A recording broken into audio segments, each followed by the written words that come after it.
Petrol की खपत कम करें, है? सोना ना खरीदें, विदेश की यात्रा करोड़ों में खर्च करें, है? कितना न्याय है, कितना लोकप्रिय प्रधानमंत्री है, इतना देश विरोधी ऐसा कोई प्रधानमंत्री आज तक हुआ नहीं है और न आगे आने वाली सरकारों में ऐसा। प्रधानमंत्री गद्दार है, होम मिनिस्टर गद्दार है, आपका संगठन गद्दार है। मोदी जी को गाली नहीं दे रहे, देश को गाली। पूर्ण है राहुल गांधी एक मंद बुद्धि बालक की तरह। मैं कभी माफी नहीं मांगूंगा, फिर बोलूंगा, अमित शाह और नरेंद्र मोदी गद्दार है।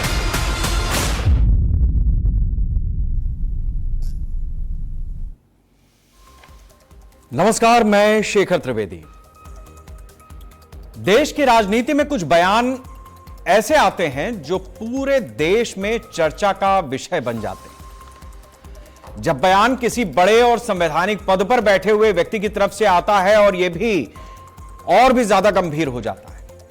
राहुल गांधी इस समय कांग्रेस के सांसद हैं, लोकसभा में विपक्ष के नेता हैं, लेकिन लोकसभा में नेता सदन यानी प्रधानमंत्री को लेकर जिस तरह की भाषा का इस्तेमाल किया है उसको लेकर के विवाद छिड़ा हुआ है।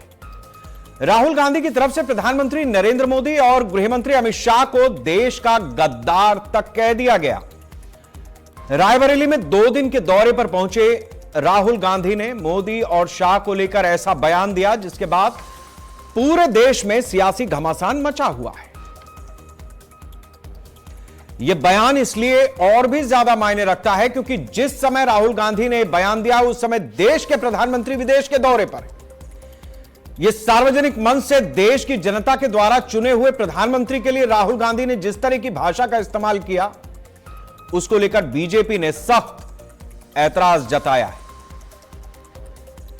भाजपा अध्यक्ष नितिन नबीन ने राहुल गांधी के बयान के खिलाफ मोर्चा खोल दिया है और राहुल को कांग्रेस पार्टी का अतीत याद दिलाते हुए जमकर निशाना साधा है। बीजेपी अध्यक्ष नितिन नबीन ने कहा कि राहुल गांधी भारतीय राजनीति के राहु हैं और देश का माहौल खराब कर रहे हैं, जबकि सच्चाई यह है कि राहुल गांधी के पूर्वजों ने देश की जमीनों को गिरवी रखा है। कांग्रेसियों ने कभी सेना का मनोबल नहीं बढ़ाया। कांग्रेस की सरकारों में चरम पर भ्रष्टाचार रहा है। प्रधानमंत्री मोदी ने आतंकवाद को पूरी तरह खत्म करने का प्रयास किया। खुद जीरो टॉलरेंस पर सरकार काम कर रही है। कांग्रेस को यह सब दिखाई नहीं दे रहा। एक तरफ राहुल गांधी के बयान के खिलाफ भाजपा ने मैदान में मोर्चा संभाल रखा है, तो दूसरी तरफ जम्मू कश्मीर की पूर्व सीएम महबूबा मुफ्ती, जो एक समय एनडीए का हिस्सा रह चुकी, अब बीजेपी पर गंभीर सवाल उठा रही। महबूबा मुफ्ती का कहना है कि राहुल गांधी के बयान पर हाय तौबा मचाने वाली भाजपा को अपने गिरेबान में झांकना चाहिए कि 2014 के बाद देश में नफरत बढ़ी है। मुस्लिमों को आए दिन गालियां दी जाती हैं और उन्हें पाकिस्तान, ईरान भेजने को कहा जाता है। बुलडोजर से मुसलमानों के घर गिराए जा रहे हैं। भाजपा ने देश में जो नफरत के बीज बोए हैं उसका खामियाजा मुसलमानों को सबसे ज्यादा भुगतना पड़ रहा है। मतलब साफ है कि महबूबा मुफ्ती एक तरफ से राहुल के सुर में सुर मिला रही हैं, लेकिन एक तरफ जहां विपक्ष की तरफ से इस तरह के बयान सामने आ रहे हैं, वहीं दूसरी तरफ विपक्ष के आरोपों की परवाह किए बगैर प्रधानमंत्री मोदी ने लगातार अपने एजेंडे पर काम आगे बढ़ाया है। भारत को महाशक्ति बनाने के लिए ग्लोबल स्तर पर मोर्चेबंदी जारी है और 5 देशों की विदेश यात्रा उसी का हिस्सा है। विपक्ष भले मोदी को गद्दार कहे, लेकिन यह भी सच है कि भीषण मंदी के दौर में भारत अपने संसाधनों को आगे बढ़ाने की कोशिश कर रहा है। सऊदी अरब के साथ तेल और एलपीजी को लेकर बातचीत हुई है। नीदरलैंड के साथ सेमी कंडक्टर को लेकर के बातचीत हुई है। स्वीडन के साथ ग्रीन एनर्जी पर काम करने के लिए समझौता हुआ है। नॉर्वे से नवीनीकरण ऊर्जा के क्षेत्र में समझौते हुए। इटली के साथ इंडो मेडिटेरियन कॉरिडोर पर काम चल रहा है। एक तरफ भारत अपने स्थानीय संसाधनों के दम पर आत्मनिर्भरता के रास्ते आगे बढ़ रहा है, तो दूसरी तरफ वैश्विक स्तर पर भारत अपनी पहचान भी बना रहा है। चुनौतियों के बीच भारत लगातार आगे बढ़ रहा है, लेकिन राजनीति में जिस तरीके के विवादित बयान सामने आ रहे हैं उसमें चाहे हम हो, चाहे आप हो, चाहे देश की जनता हो, देश का कोई भी नागरिक हो, वो सोचने पर मजबूर हो रहा है कि भारत में राजनीति किस राह पर चल पड़ी है। आज इसी अहम मुद्दे पर हम चर्चा करेंगे कि राहुल गांधी ने जिस तरीके से प्रधानमंत्री को गद्दार कहा है उसके पीछे का तर्क क्या है। महबूबा मुफ्ती राहुल गांधी के सुर में सुर मिलाकर के जिस तरीके से मुसलमानों की राजनीति को हवा दे रही हैं उसका रंग क्या है। और खुद भारत के प्रधानमंत्री नरेंद्र मोदी 5 देशों की विदेश यात्रा पर है, वहां जो वो कर रहे हैं उसका इंपैक्ट भारत पर और ग्लोबली किस तरीके से पड़ रहा है और क्या वो भी विपक्ष को दिखाई दे रहा है या नहीं दिखाई दे रहा है। हम इस मुद्दे पर चर्चा करेंगे, लेकिन उससे पहले कुछ महत्वपूर्ण बयान जो आज दिन भर सुर्खियों में रहे। आरएसएस से कार्यकर्ता आपके सामने आएंगे, नरेंद्र मोदी की बात करेंगे, अमित शाह की बात करेंगे, उनसे आप सामने उनको कहो कि आपका प्रधानमंत्री गद्दार है, आपका होम मिनिस्टर गद्दार है, आपका संगठन गद्दार है, आपने हिंदुस्तान को बेचने का काम किया है, आपने हमारे संगठन, आपने हमारे संविधान पर आक्रमण किया है, आपने अंबेडकर जी पर आक्रमण किया है, आपने वीरापासी जी पर आक्रमण किया है, आपने गांधी जी पर आक्रमण किया है। खुल के उनसे कहिए। मोदी जी जो कुछ बोलते हैं बहुत अच्छा बोलते हैं। पेट्रोल की खपत कम करें, हैं? सोना ना खरीदें और विदेश की यात्रा करोड़ों में खर्च करें, हैं? कितना न्याय है, कितना लोकप्रिय प्रधानमंत्री है, इतना देश विरोधी ऐसा कोई प्रधानमंत्री आज तक हुआ नहीं है और न आगे आने वाली सरकारों में ऐसा मिलेगा। राहुल गांधी जी का आज का बयान बहुत ही दुर्भाग्यपूर्ण है और कहीं न कहीं उनकी अराजकतावादी मानसिकता को दिखाता है। जिन शब्दों का आप प्रयोग कर रहे हैं, क्या नक्सलवाद खत्म करना गद्दारी है? क्या इस देश की जमीन को सुरक्षित रखना गद्दारी है? क्या इस देश के तिरंगे का सम्मान पूरे विश्व में बढ़ाना गद्दारी है? अगर ऐसे शब्दों का आप प्रयोग करते हैं तो मुझे समझ में नहीं आता कि आपके पूर्वजों ने, आपके कांग्रेस के पुराने नेताओं ने जिस प्रकार से यहाँ के सैनिकों के सर काट दिए जाते थे, आप मौन बैठते थे। लेकिन आज भारतीय सेना को सम्मान के साथ, स्वाभिमान के साथ काम करने का जो मौका मिला है वो यशस्वी प्रधानमंत्री नरेंद्र मोदी के नेतृत्व में मिला है। प्रधानमंत्री जी जब देश के बाहर जाते हैं तो ये अंतर्राष्ट्रीय रिश्ते हैं जहां पर आपको भारत के भविष्य को ध्यान में रह करके अलग अलग करार, आपको अलग अलग अग्रीमेंट करने पड़ते हैं। इन सारी चीज़ों पर अगर आप मजाक उड़ाएंगे तो बेसिकली आप देश का ही मजाक उड़ा रहे हैं। ऐसे में राहुल गांधी जी की बुद्धिमत्ता पर यह सवाल उठना चाहिए कि जब आपके समय में आपके प्रधानमंत्री बाहर जाते थे तब क्या वो जब बाहर जाते थे तो देश की बात करते थे या फिर चाइना के साथ जाकर सिर्फ अग्रीमेंट करके आते थे? जिस तरीके की स्थिति इस समय देश में बनी है, जिस तरीके से प्रधानमंत्री नरेंद्र मोदी और अमित शाह को गद्दार राहुल गांधी की ओर से कहा गया है, वो आखिर किस बात का द्योतक है? ये बात अभी ही क्यों कही गई? और जो बात कही गई है उसमें जिन मसलों का जिक्र किया गया है, जिस तरीके से इस बात को रखा गया है, क्या उस तरीके की जरूरत थी? अगर थी तो आगे पीछे क्यों नहीं थी, आज ही क्यों थी? इसके साथ साथ यह भी देखना होगा कि क्या वास्तव में देश की जनता भी वही चीज सोच रही है जो हमारे देश का नेता प्रतिपक्ष सोच रहा है, या नेता प्रतिपक्ष जो कह रहा है वो किसी नैरेटिव के डायरेक्शन को तैयार कर रहा है। दूसरी तरफ प्रधानमंत्री नरेंद्र मोदी जब विदेश दौरे पर हैं, 5 देशों की यात्रा पर हैं, दुनिया इस समय क्राइसिस के दौर से गुजर रही है, ठीक उस समय जिस तरीके की स्थितियां या इस तरीके के बयान क्या हमारे देश की राजनीति को आगे बढ़ाने वाले हैं, या फिर इस तरीके के बयान विदेश में किसी को संदेश देने के लिए कहे जा रहे हैं, दिए जा रहे हैं? जो भी स्थिति है उसको जिस तरीके से देश को देखना चाहिए, क्या देश उस चीज को देख पा रहा है? हम ऐसे सारे सवालों का जवाब आज अपनी चर्चा में लेने की कोशिश करेंगे। संजय सिंह जी हमारे साथ में हैं, भारतीय जनता पार्टी के प्रवक्ता हैं। उज्जवल पाठक जी कांग्रेस के प्रवक्ता हैं। शौर्य सिंह जी समाजवादी पार्टी के प्रवक्ता। नवीन दुबे जी राजनीतिक विश्लेषक और डॉक्टर अजिताभ सिंह विदेश मामलों के जानकार के रूप में हमारे साथ में जुड़ेंगे। आप सभी लोगों का बहुत बहुत स्वागत है। मैं सबसे पहले आपसे ही चर्चा की शुरुआत करूंगा। उज्जवल जी, राहुल गांधी ने जो बयान दिया है उस बयान का मतलब क्या है? वो बयान अभी ही क्यों दिया गया? 4 दिन पहले हो सकता था, 2 दिन बाद हो सकता था। उस बयान की इंटेंसिटी जिस तरीके से राहुल गांधी चाहते हैं वो क्या चीज है? थोड़ा हमारे दर्शकों को स्पष्ट करें। देखिए त्रिवेदी जी, सबसे पहले तो मैं आपके पैनल में उपस्थित सभी महानुभावों को प्रणाम करता हूं।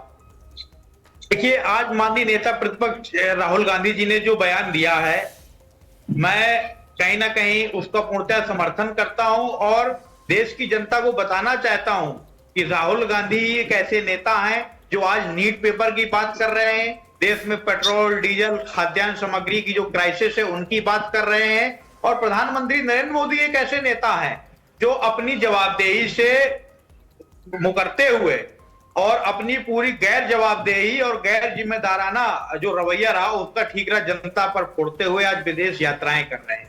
आज आप देश जनता से निवेदन कर रहे हैं कि आप विदेश मत जाइए, विदेश की वस्तुएं मत खरीदिए, डॉलर को मत एक्सचेंज करिए, लेकिन आप स्वयं विदेश जाकर के विदेश यात्रा कर रहे हैं। आज देश की जनता महंगे डीजल, पेट्रोल, खाद्य सामग्री से जूझ रही है, बसों पर लाइन लगी हुई है, मेट्रोस पर लाइन लगी हुई, जनता पीड़ित है। वहां नरेंद्र मोदी इटली में जाकर के चॉकलेट टॉफी बांट रहे हैं और रील्स बनवा रहे हैं, और कहीं ना कहीं देश को शर्मिंदा करने का प्रयास कर रहे हैं। जहां देश की संकट में प्रधानमंत्री को आज देश के साथ होना चाहिए, आज देश के प्रधानमंत्री कहीं ना कहीं देश दौरा कर रहे हैं। रही बात है त्रिवेदी जी, देश में राजनीतिक मर्यादा की, भाषा की मर्यादा की, तो यही नरेंद्र मोदी जी हैं जिन्होंने सोनिया गांधी जी को जर्सी गाय कहा था, राहुल गांधी जी को हाइब्रिड बछड़ा कहा था, न जाने कितने प्रकार के शब्द, असभ्य भाषा का प्रयोग किया गया था। और रही बात सत्यनिष्ठा की, जैसा कि आपने गद्दारी जैसे शब्द का प्रयोग किया, भी यहाँ पर बखान किया। नेहरू जी की सत्यनिष्ठा पर, उनके राष्ट्रभक्त होने पर कितनी बार सदन के पटल से नरेंद्र मोदी जी द्वारा आरोप नहीं लगाए गए, अमित शाह जी द्वारा आरोप नहीं लगाए गए,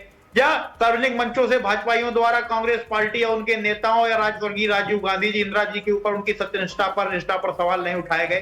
तो इस प्रकार के वक्तव्य कहीं ना कहीं राजनीति है, राजनीति में दिए जाते हैं वक्तव्य, और कहीं ना कहीं डिजर्व भी करती है भारतीय जनता पार्टी और उसके नेता, क्योंकि जिस प्रकार की इनकी गतिविधियां रहती हैं ये लोग डिजर्व करते हैं ऐसे वक्तव्य इनके खिलाफ दिए जाएं, क्योंकि तभी ठीक है, राजनीति में ऐसे बयान दिए जाते हैं और ये डिजर्व करते हैं, ये कांग्रेस की तरफ से बात रखी गई है।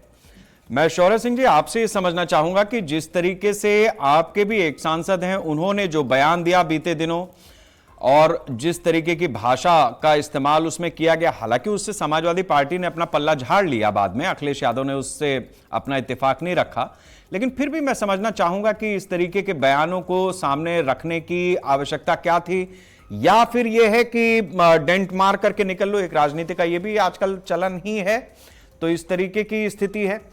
और जो बयान राहुल गांधी ने दिया है, क्या समाजवादी पार्टी भी ये मानती है कि प्रधानमंत्री नरेंद्र मोदी और गृह मंत्री अमित शाह गद्दार शब्द का इस्तेमाल किया गया है? समाजवादी पार्टी इसको कैसे देख रही है, या इस पर स्टेक क्या है उसका? देखिए, बहुत बहुत नमस्कार। मैं ये समझती हूँ कि इस समय मौके पे जो स्थिति पूरे देश की है, जिस तरीके से हमारे यशस्वी प्रधानमंत्री जी ने एक आकर के मीडिया में सबके सामने बात रखी, पूरी जनता को दहला करके रख दिया कि आप तेल ना खरीदें, आप सोना ना खरीदें, आप गाड़ियां ना चलाएं, एक से लेकर के 2 गाड़ी अपने काफिलों में रखें, उससे ज्यादा आप गाड़ियों का इस्तेमाल ना करें। और उसके बाद विदेश दौरे पे आप निकल जाते हैं और इटली जाते हैं और टॉफी खिला रहे हैं, और वो फोटोग्राफ, पिक्चर जो है वो इतनी तेजी से वायरल हो रही। तो मैं ये समझती हूँ कि आप उस भारत देश के, आपने भारत देश को आप दे क्या रहे, आप गिफ्ट में क्या दे रहे? आपने पूरी जनता को कोविड दिखा दिया, पूरी जनता को आप भुखमरी इंडेक्स में, जिसको हम बोलते हैं, उस इंडेक्स में भी हम हैं, लिस्ट होते हैं, जहां पे पिछले दिनों महिला जनगणना कोविड को एक देखिए, कोविड भारत के प्रधानमंत्री ने नहीं दिखाया है, ये ऑन रिकॉर्ड है कि कहां से उसका जन्म हुआ और कौन सी लेबोरेटरी से हुआ, वो सब चाइना में है। तो ऐसा एलिगेशन मत दीजिए अपनी चर्चा में, अपने बयान में, जिसको इंटरनेशनली बिल्कुल नहीं। हाँ। कोविड महामारी का आना और कोविड महामारी के आने के बाद मैं ये समझती हूँ कि जिस तरीके से आम जनता ने खुद अपने आप को बचाव किया है, सुरक्षा की है, नहीं तो हमारे प्रधानमंत्री तो थाली पिटवा रहे थे, हमारे प्रधानमंत्री तो सबसे ढोल बजवा रहे थे। सुरक्षा तो आम जनता ने खुद की है, अपने परिवार को चिता तक पहुंचाने का काम पूरे परिवार ने खुद किया। तब प्रधानमंत्री जी क्या कर रहे थे? हम लोगों से थाली पिटवाए, ताली बजवाए, ये किया है हमारे यशस्वी प्रधानमंत्री जी ने। और उसके बाद आज महिला आरक्षण की जो बात होती है, तो जो लागू हो गया महिला आरक्षण, नहीं, मेरा सवाल अभी भी कायम है। शौर्य जी, आप ठीक है, बहुत सारे मसले हैं, आप उसको पॉइंट आउट कर सकती हैं, कोस सकती हैं, लेकिन कोई और चर्चा होगी। अभी गद्दार शब्द जो राहुल गांधी की तरफ से कहा गया है, सपा का उस पर स्टेक क्या है? वो साथ में है या नहीं है? देखिए, बात किसी एक शब्द को अगर हम बात करते हैं तो मैं ये समझती हूं कि मैं उस शब्द को अपने मुंह से नहीं कहते हुए, लेकिन अगर आप उसके अर्थ पे जाएंगे तो बिल्कुल इन दोनों लोगों पे वो अर्थ सटीक बैठता है। क्योंकि आज आपने देश को वो दे करके जो आप कर रहे हो, तो आप वही कर। ठीक है, मैं आपसे समझना चाहूंगा, नवीन दुबे जी हमारे साथ में राजनीतिक विश्लेषक के रूप में हैं। दो चीजें बड़ी महत्वपूर्ण यहां पर आई हैं। सपा का यह कहना है कि जिस भाषा या जिस शब्द का इस्तेमाल किया गया, वो दोनों चीजें एप्रोप्रिएट बैठती हैं उन दोनों पर्सनैलिटीज पर। और कांग्रेस का तो यह सीधा सीधा कहना है कि उनके नेता ने जो कहा है उसके बाद कोई दूसरा सत्य है नहीं, और राजनीति में वो इस तरीके के बयान दिए भी जाते हैं और वो डिजर्व भी करते हैं। मैं एक राजनीतिक विश्लेषक से यह समझना चाहूंगा कि भारतीय राजनीति का यह जो नया पैमाना हम देख पा रहे हैं अपनी चर्चाओं में, अपने सार्वजनिक जीवन में, ये वास्तविकता में इसका यही दौर है, या फिर यह माना जाए कि किसी तरीके का कोई नैरेटिव सेट करने की कोशिश है, या फिर यह समझा जाए कि कुछ डीप एसेट्स ऐसे भी हैं जो हिंदुस्तान के लिए काम करते हैं हिंदुस्तान के बाहर रहते हुए, और कुछ एसेट्स ऐसे भी हैं जो हिंदुस्तान के बाहर बैठे हैं और वो हिंदुस्तान की राजनीति में सबका लोहा गर्म रहे इसके लिए काम करते हैं। बहुत गंभीर विषय है शेखर जी। नेता प्रतिपक्ष हो, प्रधानमंत्री हो, या कोई भी व्यक्ति जो संवैधानिक पदों पर विराजमान है, जनादेश से या किसी अन्य तरीके से, उनकी ये जिम्मेदारी बनती है कि वो शब्दों का चयन बहुत सावधानी के साथ करें। उससे एक मैसेज अच्छा जाता है, आपकी और आपके पद की गरिमा बनी रहती है। अब आप एक चीज देखिए, राहुल गांधी ने जो शब्द इस्तेमाल किया, निश्चित तौर पर आप देश के प्रधानमंत्री को, गृह मंत्री को, और तरीके थे और अच्छे और शब्द हो सकते हैं, आप उनका इस्तेमाल कर सकते थे, लेकिन मैं समझता हूं गद्दार बोलना उचित नहीं है। वो शब्द का चयन कहीं ना कहीं त्रुटिपूर्ण है। इसको स्विच को स्वीकार करना चाहिए, कांग्रेस को भी और अन्य विपक्ष को भी, इसमें कोई दो राय नहीं। दूसरी चीज आती है कि अभी हाल में सुप्रीम कोर्ट के चीफ जस्टिस ने भारत के युवाओं को कॉकरोच कहा। यह शब्द भी बहुत गलत था चीफ जस्टिस का, निंदा भी हुई, लोगों ने अब सवाल भी उठाए। लेकिन क्या भारतीय जनता पार्टी को खराब लगा? किसी सत्ताधारी दल के नेता ने आके आवाज उठाई कि आप देश के युवाओं को इस तरीके से संबोधित मत कीजिए। हाँ, फर्जी डिग्री वाले इक्का दुक्का हो सकते हैं, कोई हो मानिए चीफ जस्टिस की नजर में, लेकिन ऐसा तो नहीं है कि सारे युवा देश के जितने भी हमारे वकील या पढ़ रहे हैं या पढ़ के निकले हैं और जो बार में एसोसिएशन में रजिस्टर हो गए, बार काउंसिलों में रजिस्टर हो गए, वो सारे के सारे कॉकरोच है क्या? ये स्वीकार नहीं किया जा सकता है, लेकिन कोई नहीं बोलेगा। तीसरी एक और चीज आती है शेखर जी की, देखिए ऐसा है, प्रधानमंत्री जी ने इन 5 देशों की यात्रा पर जाने से पहले एक संदेश देश को दिया कि हम गंभीर संकट से गुजर रहे हैं, आर्थिक संकट से गुजर रहे हैं। इस तरीके का वो मैसेज दे कि जनता कम से कम तेल का इस्तेमाल करे, खाने वाले का भी और वाहन में जो प्रयोग हो रहा है उसका भी, बाकी खर्चों पर भी नियंत्रण करे, सोना ना खरीदे, चांदी ना खरीदे। बहुत अच्छी अपील थी, स्वीकार करना चाहिए। प्रधानमंत्री का उद्बोधन है, जनता मानेगी। अब विषय ये है कि आप यहां से निकल लिए, आपने सारे देश घूमे, और आपका जो व्यवहार वहां इटली के प्रधानमंत्री के साथ रहा, जिस तरीके से आप पूरे देश को या पूरे विश्व के नेताओं को, मुझे लगता है, प्रोवोक कर रहे थे, टीच कर रहे थे। इससे आप मेलोडी बांटिए, आप उनको 5 स्टार की चॉकलेट ले जाइए, डेयरी मिल्क ले जाइए, क्या फर्क पड़ रहा भाई? इससे क्या आप सिद्ध करना? चलिए ठीक है नवीन जी, आपने अपनी बात रखी है। डॉक्टर अजिताभ हमारे साथ हैं, विदेश मामलों के जानकार हैं, हम उनसे इन चीजों के बारे में थोड़ा सा बारीकी समझ लेते हैं, फिर संजय जी के पास जाएंगे ताकि एक राउंड पूरा हो जाए। अजिताभ जी, मैं आपसे समझना चाहूंगा कि जिस तरीके का बयान हिंदुस्तान में आज दिया गया है नेता प्रतिपक्ष की तरफ से, उसका इंटरनेशनली क्या असर पड़ता है? देश की बात तो हम कर ही रहे हैं, इंटरनेशनल क्या प्रभाव पड़ेगा जब हमारे प्रधानमंत्री 5 देशों की विदेश यात्रा पर हैं? दूसरा, नवीन जी ने जो बात कही है कि अगर वो टॉफी चॉकलेट या जो बॉडी लैंग्वेज है, जो दोनों लोगों की केमिस्ट्री है, जिस तरीके का एक पिक्चर सामने आई है मेलानी और मोदी की, उसके बाद इससे भारत का प्रभाव किस तरीके का बढ़ेगा? मतलब इस तरीके के जब नैरेटिव आते हैं, भाई वो सऊदी भी, यूएई भी जब गए तो वहां पर दोनों बाहें फैला करके और उन्होंने सुल्तान को गले लगाया, उसके बाद वो दूसरे देश में जा रहे हैं, तीसरे देश में जा रहे हैं, फिर वो जो पत्रकार पूछ रहा है वो भी चर्चा में है, कैसे कैसे सारी चीजें हो रही हैं। तो आप थोड़ा सा इसको नरेट कर दें जितनी जल्दी हो सके।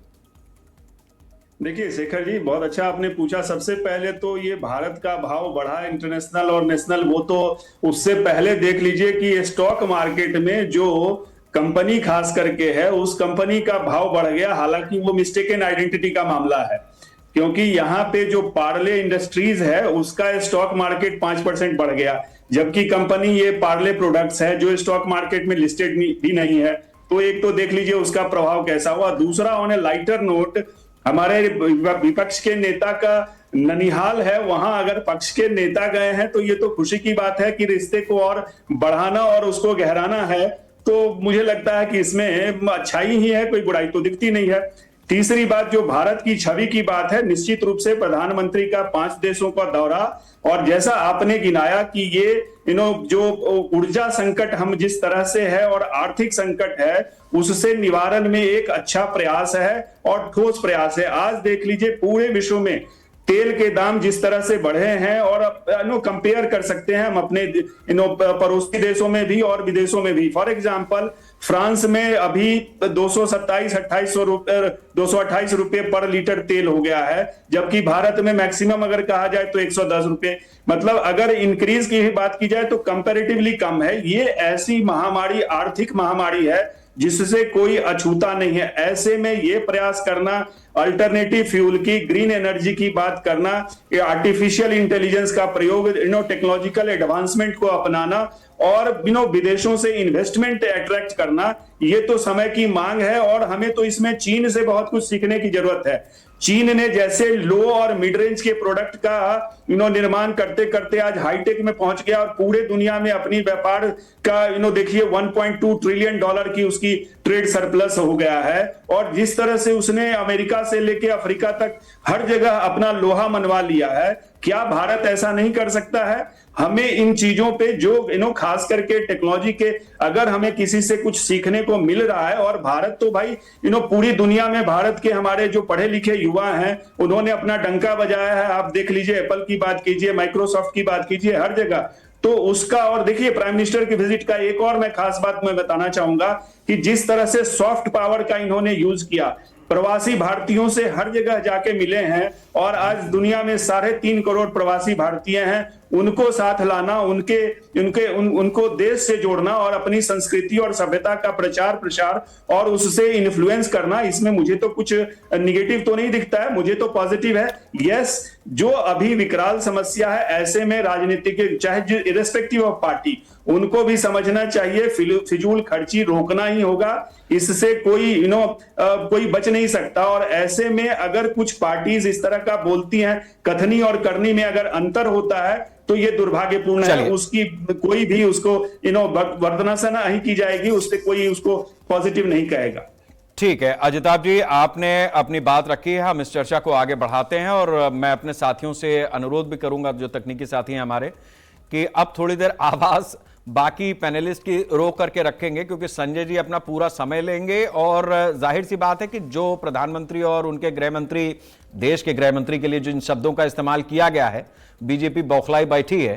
तो संजय जी, अगला टाइम आपका है, आप चाहें तो चर्चा को नियंत्रित रख सकते हैं अच्छे शब्दों का इस्तेमाल करते हुए, क्योंकि जिसको जो कहना था वो तो कह के निकल गया।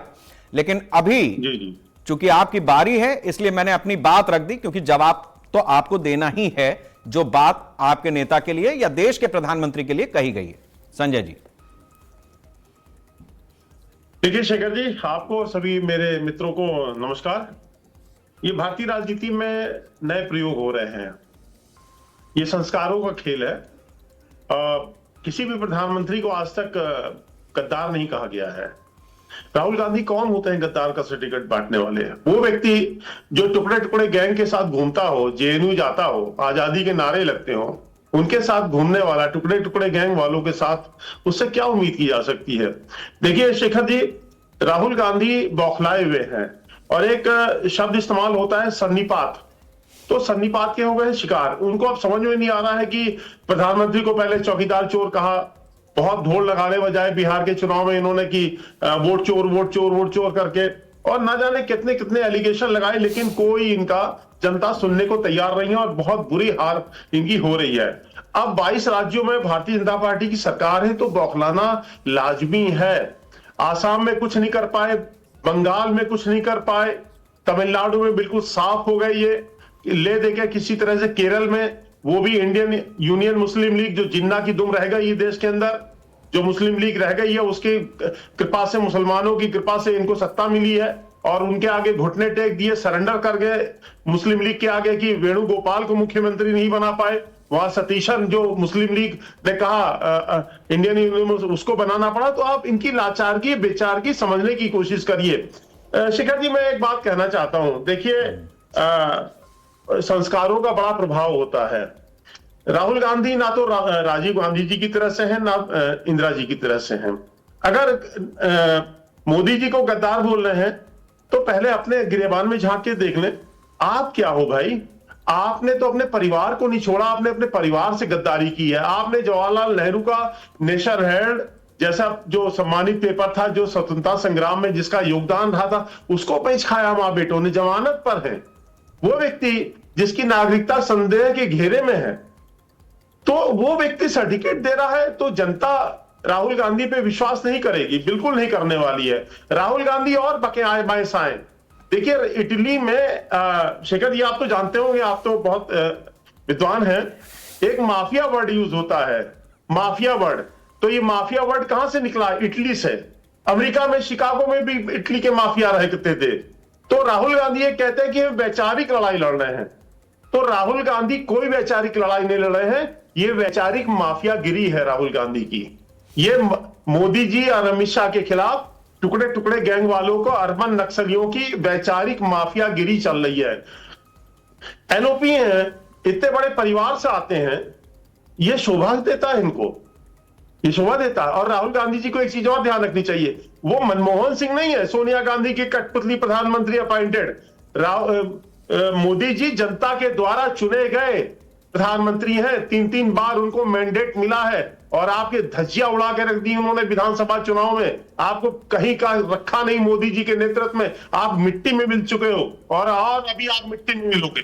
बात कर रहे हैं विदेश के दौरे पे, हमारे कुछ एक पैनलिस्ट बोल रहे हैं, इनको देखिए बेचैनी राहुल गांधी को आज जब तब बढ़ गई कि इटली की मां का संतान, भारत में विदेशी महिला का संतान को बहुत बुरा लगा कि उसके इटली ननिहाल में मोदी जी का जिस तरह से स्वागत हो रहा है, तो एक डाह होती, एक ईर्ष्या होती है, उसमें राहुल गांधी जल भून गए कि ये कैसे हो रहा है। एक गरीब का बेटा प्रधानमंत्री, उसका सम्मान। नॉर्डिक कंट्रीज जो डेनमार्क, फिनलैंड, इन जैसी कंट्रियों में 5-5 देशों के प्रधानमंत्री आके नॉर्डिक इंडिया समिट कर रहे हैं। और देखिए मोदी जी का स्टेचर देखिए आप, राहुल गांधी क्यों छटपटा रहे हैं कि उन देशों में, नॉर्वे और जैसे कंट्री में डेनमार्क के प्राइम मिनिस्टर उनको एयरपोर्ट पर रिसीव करने आ रहे हैं।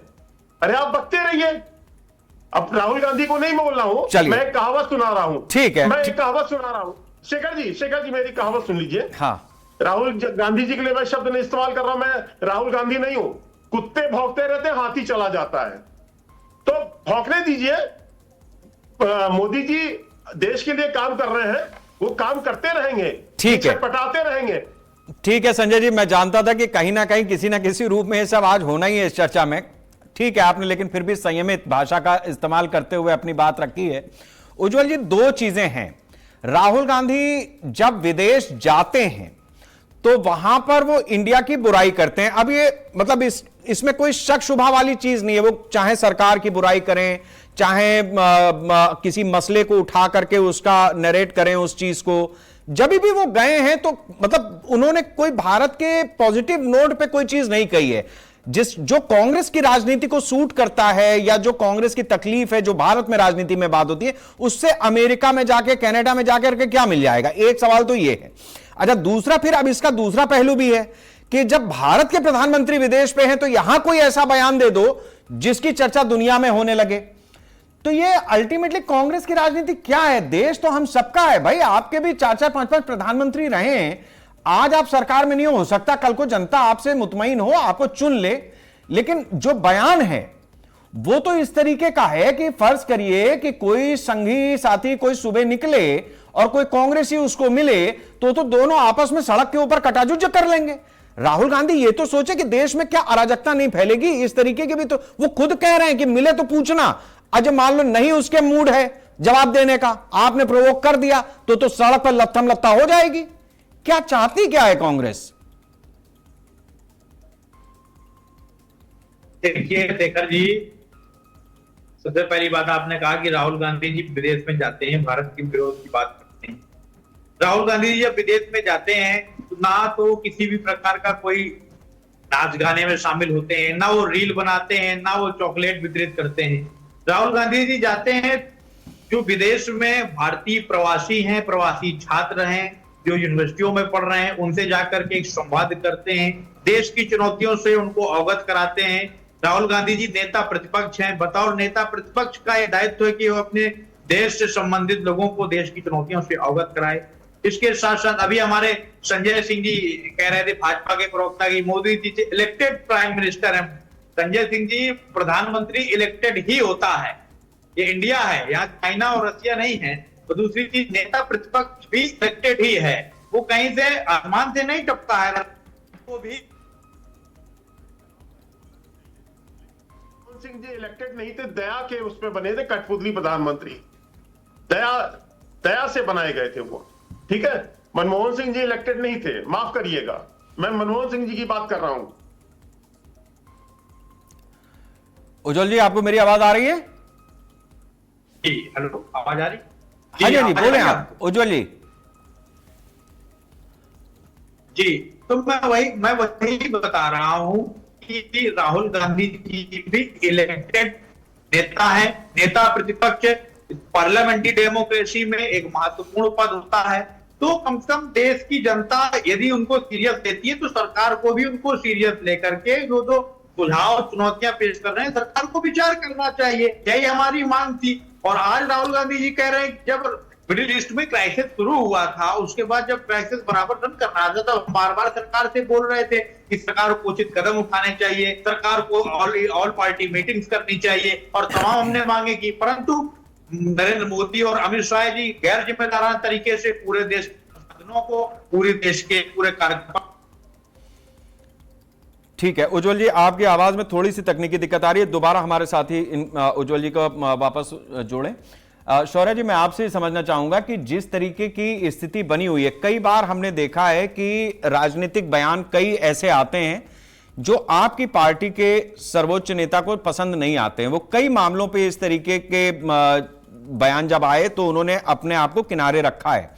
अखिलेश जी इस मामले में कम से कम कि एक स्तर से नीचे, बिलो द बेल्ट जिसको कहते हैं, वो उस तरीके की भाषा का इस्तेमाल नहीं करते हैं। दूसरा, एक बड़ी चीज है कि आज समाजवादी पार्टी राहुल गांधी के द्वारा जब गद्दार शब्द का प्रयोग किया गया है गृह मंत्री और प्रधानमंत्री के लिए, तो आपने उसको अपनी तरह से एक अपनी बात रखी दी है, एक समर्थन ही दिया है।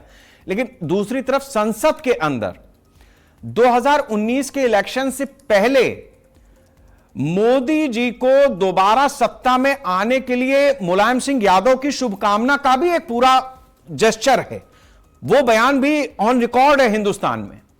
तो मैं ये समझना चाह रहा हूं कि अभी ज्यादा समय नहीं हुआ, मतलब 8-9 साल के अंदर ऐसा कैसे हो रहा है कि आप ही की पार्टी के संस्थापक प्रधानमंत्री को जो काम किया उन्होंने उसका सर्टिफिकेट दे रहे थे कि आपने 14 से 19 अच्छा काम किया है, आप फिर आइएगा, आप बढ़िया आदमी हैं। अभी 26 आते आते ये कैसे हो रहा है कि गद्दार उन्हीं मोदी को कहा जा रहा है जिनकी पिता अखिलेश के पिता ने सराहना की थी, वो गद्दार कहे जा रहे हैं और समाजवादी पार्टी समर्थन कर रही है इस बात का। जी देखिए, आदरणीय श्रद्धेय मुलायम सिंह यादव जी के अंदर बहुत ज्यादा बड़प्पन था, वो धरती से जुड़ी हुई उन्होंने राजनीति की है, गरीबों और वंचितों की बहुत जुड़ी हुई स्तर से उन्होंने राजनीति की है। समाजवादी को खड़ा करने का उनका पूरा हाथ रहा है और उन्हीं की वजह से आज समाजवादी पार्टी का चाहे कोई भी व्यक्ति समाजवादी पार्टी में खड़ा है तो वो उन्हीं की देन। दूसरी बात मैं ये समझती हूँ कि राजनीति में जब कोई भी व्यक्ति आगे बढ़ता है उसको आप अगर प्रोत्साहित करते हो, आप एक थैंकफुल जेस्चर देते हो तो वो कहीं पे भी गलत नहीं है। दूसरी चीज मैं कहूंगी उस समय से लेके अभी तक का जो समय बीता है उस समय क्या परिस्थितियां बदली हैं, क्या परिस्थितियां बिगड़ी हैं। और ये मैं बिल्कुल आपकी बात से सहमत हूं कि राष्ट्रीय अध्यक्ष अखिलेश यादव जी ने कभी भी अपने जबान से कभी भी किसी के लिए कोई भी ऐसा शब्द नहीं प्रयोग किया है कि जिसके ऊपर किसी को भी प्रॉब्लम हो सके या फिर मीडिया में या फिर सुनने में वो चीजें खराब लगे। यहाँ तक कि हमारे प्रवक्ता हो, चाहे समाजवादी पार्टी का कोई भी छोटा से बड़ा कार्यकर्ता हो, अगर कोई ऐसे शब्दों का प्रयोग भी करता है, अपनी भावनाओं को प्रकट करता है तो उसको डांट पड़ती है, उसको सामने खड़ा होकर समझाया भी जाता है। क्योंकि इस मौके पे, इस समय 2026 में जो हमें मौके पे स्तर पे राजनीति देखनी है वो ये देखनी है कि हम अपने पीडीए के एजेंडा को आगे कैसे लेकर के चल सके, जनता के हित का काम कैसे कर सके, जनता से कैसे जुड़ सके। और इस कटाक्ष और कटुवादी वाली जो राजनीति ये चल रही है माहौल में, इससे हम लोग बिल्कुल अपने आप को दूर रखते हैं। ठीक है। और जो मैंने आपसे कहा कि मैं उस स्टेटमेंट को बोलती हूँ कि एक तरीके से देखा जाए तो इस माहौल पर सही इसलिए बैठता है क्योंकि आज जनता परेशान है। और जहां तक बात है कि एक चीज में एक सेकंड शौर्य जी, इस जगह पे मैं आपसे एक जवाब और चाहूंगा, चूंकि आपने बार बार इस बात का जिक्र किया कि तेल का मामला हो या रोजगार का मसला हो, महंगाई का मसला हो, दुनिया के कई देश इस समय प्रभावित हैं जो स्थिति मिडिल ईस्ट में बनी हुई है। तो समाजवादी पार्टी इस बात को कैसे डिफाइन करेगी, आप कैसे डिफाइन करेंगे कि दुनिया जिस तरफ जा रही है उसका असर हम पे कैसे नहीं पड़ेगा? और वो चाहे यूपीए की सरकार रही हो, कांग्रेस की सरकार रही हो, अलग अलग दौर में ये स्थितियां तो बनी हैं। ग्लोबली जब आप जियोपॉलिटिकल पे जाएंगे तो उस जगह पर तो एक ये डिसीजन वाली स्थिति है। आज अगर मान लीजिए समाजवादी पार्टी की केंद्र में सरकार होती और मिडिल ईस्ट में जो कुछ हो रहा है तो उससे आप भी रोक ना पाते ये स्थितियां जो बन रही हैं। बिल्कुल, मैं बिल्कुल मानती हूं, लेकिन मैं इस बात पे बहुत घमंड करती हूं कि हमारे राष्ट्रीय अध्यक्ष जी अगर प्रधानमंत्री होते तो वे मेलोडी की टॉफी का पैकेट दिखाते हुए इटली में मेलोडी तो नहीं बांट रहे होते। हाँ, वो देश में रह करके सबके साथ अगर यहाँ पे जो समस्याएं हैं वो आम जनता में खड़े होकर के और उसके साथ कैसे लड़ना है, ठीक आगे डिसीजन ले रहे हैं। ठीक है शौर्य जी, और मेरे बहुत सारे पैनलिस्ट ने इस बात को देखिए रखा है, लेकिन अब मैं सवाल जो ले रहा हूं या जो तर्क दे रहा हूं, नवीन जी और क्या कहते हैं अजिताभ जी, आप दोनों लोगों से इसका जवाब मैं चाहूंगा इसी सवाल का। देखिए कोरोना के समय पे जब पलायन हो रहा था, मतलब एक जगह से दूसरी जगह आदमी जा रहा था, ये पार्ले का 2 रुपये का बिस्कुट था जो पैकेट है पार्ले जी का, और किसने नहीं खाया होगा, पानी में डुबो खा लो चाहे चाय में डुबो खा लो। आज हम भी टीवी पे खड़े होकर के इस बात की चर्चा इसलिए कर रहे हैं और नाम लेकर के कर रहे हैं, हम भी पैसा लेते हैं, विज्ञापन लेते हैं इस तरीके से अगर किसी कंपनी का नाम लेते हैं, लेकिन हम ले रहे हैं, ये तो अपने देश की कंपनी है, हमारे देश में उसका व्यापार है। आज 1 से 3 हो गई, 12 लोगों ने इस कंपनी को शुरू किया था, और हमारा प्रोडक्ट अगर विदेश में ले जाकर के प्रधानमंत्री ने दिखा ही दिया, मेलोनी ने उसको देख ही लिया, और कल को पार्ले का अगर आयात निर्यात ऐसा हो जाता है, दुनिया में हमारे इस कंपनी का डंका बजते, तो इसमें प्रॉब्लम क्या है? मैं सबसे पहले नवीन जी इस पे आपसे टिप्पणी चाहूंगा, छोटा सा जवाब, ताकि राजनीति कैसे घूमती है। एक तरफ बेरोजगार है आदमी, मैं कह रहा हूं पार्ले का काम बढ़ेगा, 150 आदमी को नौकरी दे देगा वो 2-4 फैक्ट्री खोलकर, तो ये क्या है, इसको कैसे समझें?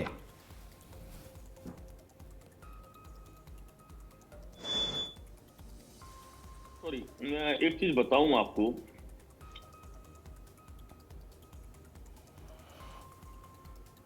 नहीं, नवीन जी से शायद हमारा संपर्क टूटा है। देश के अंदर नीट का पर्चा लीक मेलोडी देके ही खिकी कर रहा है, ये क्या है भाई? गंभीरता नाम की कोई चिड़िया है इस देश के अंदर? नहीं है। मेलोडी की जो मेलोनी की बात हो रही है, वहां एक कार से एक एक्सीडेंट हो जाता है, 8 लोग घायल हो जाते हैं, मेलोनी अपने सारे प्रोग्राम रद्द कर देती है, प्रायोरिटी देती है उस काम को। ये वहीं से सीखना चाहिए जिन मेलोनी के साथ मेलोडी लेकर फोटो खिंचवाई जा रही थी। दूसरी चीज एक और कहूंगा, अभी हमारे एक विद्वान मित्र कह रहे थे ये तो प्रभाव सारे देशों पर पड़ा है। अरे भाई, कौन से देश की मुद्रा इतनी डाउन आ गई है? जरा जवाब है आपके पास? 96 रुपए 81 पैसे $1 की कीमत, और हम बेवकूफों की तरह बैठ के यहाँ तालियां बजाने के लिए नहीं है भाई साहब। ये देश तालियां बजाने वालों का नहीं है, ये देश सवाल पूछने वालों का है, और ये देश सवाल पूछेगा। इसकी नाकामी के पीछे कौन है, कौन जिम्मेदार है? ठीक है, आप इसका नहीं है तो कौन? ठीक, इसका जवाब हम ठीक है संजय जी से लेंगे, उनको समय भी देना है। अजिताभ जी, मेरा सवाल यही है, जिस तरीके से ये जो जेस्चर है या जो डिप्लोमेसी है, उसमें हमारे देश की एक कंपनी का अगर प्रोडक्ट जा रहा है और इतना उसका प्रचार प्रसार हो रहा है, दूसरी तरफ नीट का घोटाला भी है, महंगाई भी है, बाकी चीजें भी हैं जो नवीन जी कह रहे हैं, तो अभी जब प्रधानमंत्री विदेश में है तो वो क्या देखेगा? देखिए, ये प्रचार प्रसार मैंने पहले ही एग्जांपल दिया कि कैसे स्टॉक मार्केट में एक सिर्फ दिखाने से, एक ऑप्टिक्स बनाने से कैसे उसका भाव बढ़ जाता है किसी कंट्री का या किसी प्रोडक्ट का। तो वो तो दिख रहा है, प्रत्यक्ष के लिए प्रमाण की आवश्यकता नहीं है। जहां तक और चीजें हैं जो निगेटिव है, चाहे वो नीट की बात हो, महंगाई की बात हो, बेरोजगारी की बात हो, निश्चित रूप से वहां पे बहुत कुछ करना बाकी है और वो होना भी चाहिए। उससे कोई अगर जिम्मेवारी से भाग नहीं सकता, और अगर भागेगा तो ये लोकतंत्र है, ये चाइना का डेमोक्रेसी है, ये तानाशाही नहीं है कि इसको ही छोड़ देगा। और उसमें जनता के पास, देखिए, ये डेमोक्रेसी की यही ब्यूटी है कि जनता के पास जाना पड़ता है। चाहे वो अमेरिका में आज देख लीजिए क्या हो रहा है, राष्ट्रपति ट्रंप का जो हाल है, जब वहां भी आज सीनेट में उनको हराया गया है एक तरह से, तो वो तो होगा ही है। जनता जिसको चाहे, वो जनता जनार्दन नहीं, भगवान है, वो तो जिसको चाहे उसको हराएगी। लेकिन किसी भी प्रोडक्ट को, किसी इमेज को बनाना, ये नेताओं का ही काम है। हमारे जो भी बड़े नेता हैं उनका एक काम भी बनता है, उनकी एक कर्तव्य है कि देश का चाहे वो प्रोडक्ट हो, चाहे स्किल सेट हो, उसको बढ़ाए के दिखाए। और यहाँ तो हमने जेन्युइन जो है उसको दिखाया, तो उसमें मुझे नहीं लगता कि कोई इससे हमारे यहाँ इन्वेस्टमेंट अगर बढ़ जाता है, किसी को रोजगार मिल जाता है, जैसा आपने कहा शेखर जी, तो इसमें मुझे तो कोई बुराई नहीं दिखती है। सॉल्यूशन की हम बात करें ना, तो सॉल्यूशन यहाँ पे कोई भी पार्टी, फॉर दैट मैटर किसी भी पार्टी के पास इसका क्या सॉल्यूशन है? क्या कोई सॉल्यूशन दे सकते हैं? आज यही इटली है जहां पे पिछले 7 साल में 5 प्रधानमंत्री बदले थे। ये मेलोनी आके पिछले 4 साल से लगातार ये वहां स्टेबिलिटी दी है। और इटली को आज देखिए, इस क्राइसिस के दौर में यूएई गई, कुवैत गई, कई देशों का उन्होंने दौरा किया युद्ध के दौरान।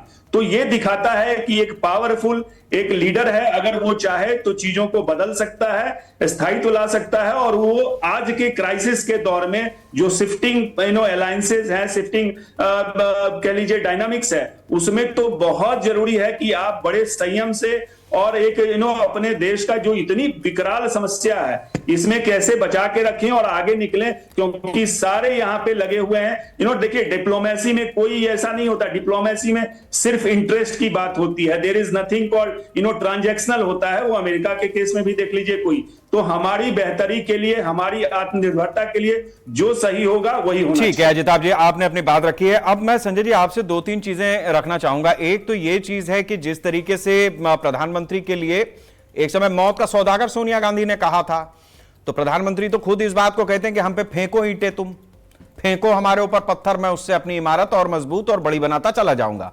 तो अभी गद्दार का इस्तेमाल आप किस तरीके से करने वाले हैं, एक तो रोशनी इस पे डाल दीजिएगा।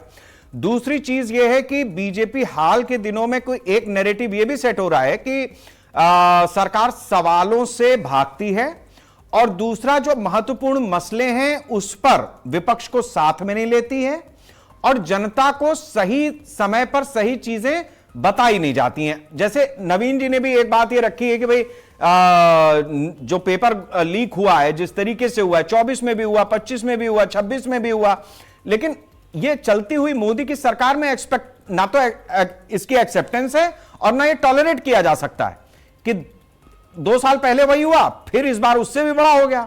अब वो पुष्पा भट्टाचार्य जिसने लीक कराया है, जो कोचिंग के मालिक हैं, तो ये ठीक नहीं है। संजय जी, कुछ चीजों के जवाब तो मैं चाहूंगा कि आप इसका बड़ी ईमानदारी से दें। देखिए, मैं सबसे पहले तो, क्योंकि प्रधानमंत्री जी को गद्दार बोला गया है, अमित शाह जी को गद्दार बोला गया है, तो मैं अपनी डिबेट को उधर ही थोड़ा फोकस रखना चाहता हूं, जवाब दूंगा इस बात का। ये बार मेलोडी और मेलोनी की बात कर रहे हैं भाई। प्रधानमंत्री जी के तो यूएई के जो प्रेसिडेंट हैं, शेख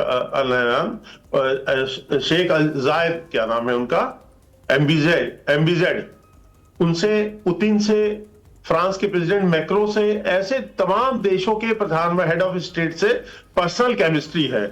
वहां मेलोडी का जो माननीय प्रधानमंत्री जी के जो पर्सनल केमिस्ट्री है, वो as a head of state है, वो रेस्पेक्ट है मोदी जी के प्रति भाव में जो मेलोनी देती हैं। अब इन लोगों को कैसे बर्दाश्त होगा? ये जो सामंत जो इस राज परिवार है इस देश का तथा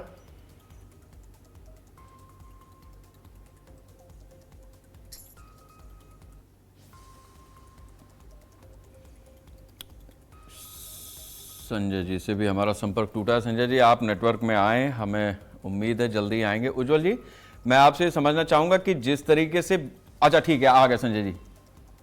हाँ जी जी, तो ये राज परिवार की भक्ति से बाहर नहीं निकल सकते हैं। और ये कांग्रेस है कहां? कांग्रेस बची कहां गांधी जी वाली?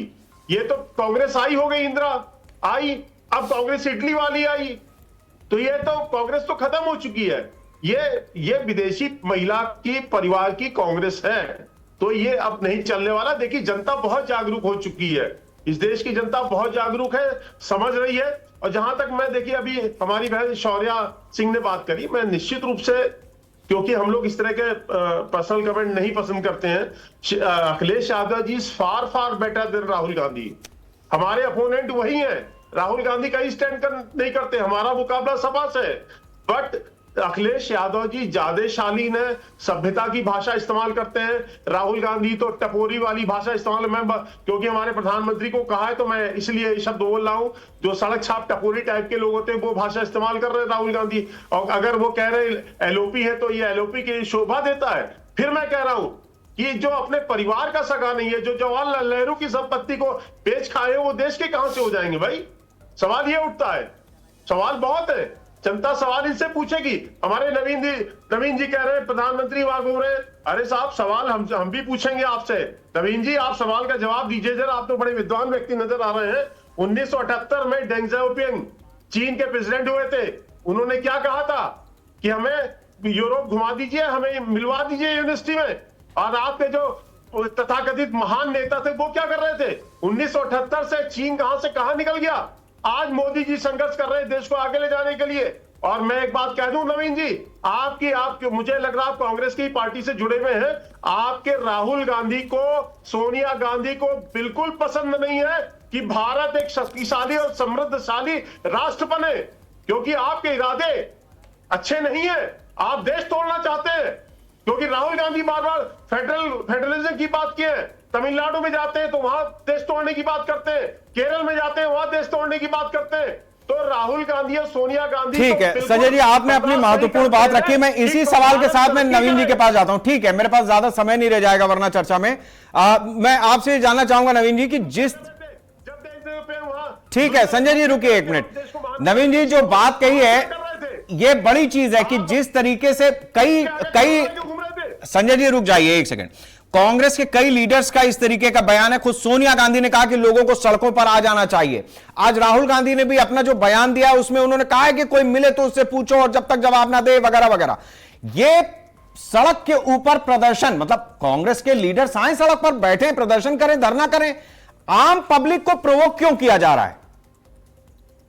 ये राजनीति का, अगर आप नहीं पकड़ पा रहे हैं तो मुझे, मतलब राजनीतिक विश्लेषक हैं आप, ये बिटवीन द लाइन्स है। ये सोनिया गांधी ने स्पष्ट कहा कि लोगों को सड़कों पर आकर के अपने हक और हुकूक दुनिया भर की चीजें। राहुल गांधी जो कह रहे हैं वो भी प्रोवोक कर रहा है पब्लिक को सड़क पर आकर के संघर्ष करने के लिए और अड़ोसी पड़ोसी में लड़ाई होने के लिए। नहीं, ये तो सब नवीन जी की आवाज दें। सबसे पहला काम तो चीफ जस्टिस ऑफ इंडिया ने किया ना, कॉकरोच कहा ना। अब किसी नेता के कहने से कैसे आ जाएगा शेखर जी, पहली चीज। और जनता जब सड़कों पर आती है उसके अपने मुद्दे, जब पानी सर से ऊपर हो जाता है फिर वो कोशिश तो बहुत कर रहे हैं आप लोग। पहला बनता है किसी। अरे तो मैं यही कह रहा हूं कि पानी चढ़ाया जा रहा है जनता को।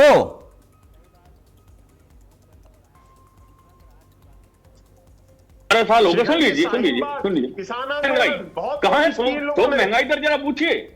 8.3 बहुत कोशिश कर चुके, महंगाई दर हो गई डॉलर के। नहीं नवीन जी, आप नहीं आप राजनीतिक, एक सेकंड, वो ठीक है, एक सेकंड, नहीं नवीन जी आप राजनीतिक विश्लेषक हैं, मैं आपसे जो सवाल कर रहा हूं उसका राजनीतिक विश्लेषण आपको करना है इस चर्चा में।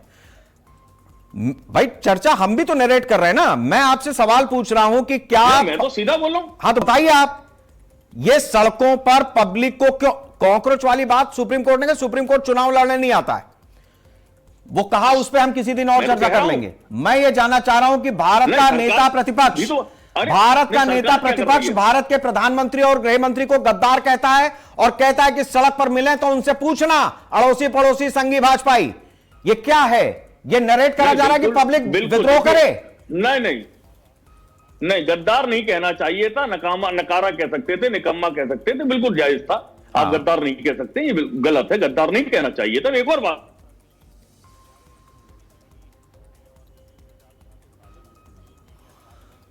कह रहा हूं, 2014 से 2026 तक इस सरकार ने निकम्मी, मैं भारत का नागरिक हूं, भारत की युवाओं की पीड़ा देख रहा हूं, भारत की गरीब की पीड़ा को देख रहा हूं, भारत के मिडिल क्लास की पीड़ा को देख रहा हूं, और आप क्या कर रहे हैं? 10 लाख रुपए की घड़ी पे जनता को ज्ञान देंगे टीवी पे बैठ के। नहीं, ठीक है नवीन जी, आप अपना होमवर्क नहीं, मैं नवीन जी को रोकिए, प्रवचन देना बहुत मैं ठीक है, वो ठीक है, आप राजनीतिक विश्लेषक के रूप में अगर आप राजनीति की बात को नरेट कर सकते हैं देन इट्स ओके।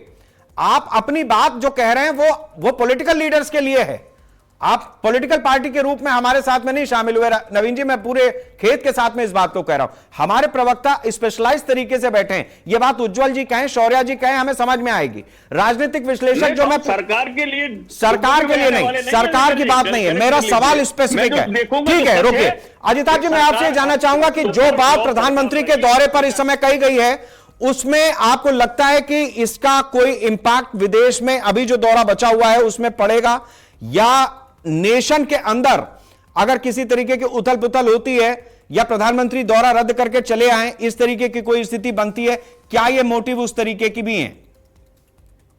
नहीं, देखिए मैं क्लियर कट कह दूं, मैं भी विदेश में काफी 1 दशक से ज्यादा रहा हूं, मैंने काम किया है, मुझे पता है। मैंने कांग्रेस के भी प्रधानमंत्री, मुझे बोलने में कोई झिझक नहीं होगी। मनमोहन सिंह जी जब आए थे एक मिडिल ईस्ट के देश में, मैं उस समय वहां था और मैंने देखा है किस तरह से उन्होंने एड्रेस किया भारतीय समुदाय को और बिजनेस कम्युनिटी को, और जब मोदी जी गए उसी जगह में तो कैसे एड्रेस किया मैंने खुद देखा है अपनी आंखों से। और there was a marked difference दोनों प्राइम मिनिस्टर्स के ट्रीटमेंट में। उससे निश्चित रूप से जो एनआरआईज थे, मैं भी उस समय एनआरआईज था, तो मैंने देखा है कि किस तरह से मोदी जी के जाने से एक स्टेचर बढ़ा, रिलेशन प्रगाढ़ हुए और उससे भारत को फायदा हुआ। दूसरी तरफ इस तरह के बयानात देखिए पॉलिटिकल डायनामिक्स में चलते हैं, लेकिन इससे भारत के जो क्षमता है, भारत की जो ऊर्जा है, भारत की जो मान मर्यादा है, उस पर कोई फर्क नहीं पड़ेगा। ये जो रिलेशंस होते हैं, डिप्लोमेसी होती है, बहुत इससे ऊपर की चीज होती है। वहां पे इस तरह के वक्तव्यों से भले देश के अंदर 2-4 वोट इधर उधर हो सकते हैं, बाहर इससे फर्क नहीं पड़ता। वहां देश की क्षमता और देश का ठीक है। डॉक्टर अजिताभ जी, आपने अपनी बात रखी। आज हमारे पास वक्त इतना ही था। संजय जी, उज्जवल जी, शौर्या जी, अजिताभ जी, नवीन जी, आप सभी लोगों का बहुत बहुत शुक्रिया हमारे साथ इस चर्चा में शामिल होने के लिए।